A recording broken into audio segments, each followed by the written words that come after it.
Welcome to Guide Guru. We hope this video helps. You start by confirming the app is updated and you're logged in. This avoids missing control options. Once done, open Settings and tap Controls. You need to choose a layout that supports custom buttons, pick Classic or Advanced. Make sure to enter a match or the training area so you can see the layout live. This step puts you straight into editing mode, which lets you add interactive UI elements without restarting the game or losing your current configuration. Now, access customizing controls and locate the switch or weapon toggle element.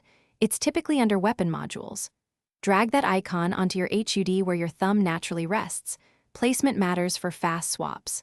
Next, resize and set the opacity so it's visible but not obstructive. Use the priority or layering options to ensure the button stays on top of other elements. Finally, tap Apply and test swapping weapons in training. Finish by testing the new switch button in training.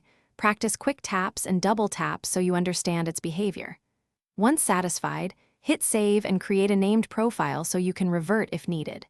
If the button doesn't respond, first toggle other HUD elements off, reposition the control, and apply again. If problems persist, reset the layout to defaults or reinstall the app to clear corrupted control files. Keep one troubleshooting tip in mind. Verify no other button overlaps the switch, which often blocks input.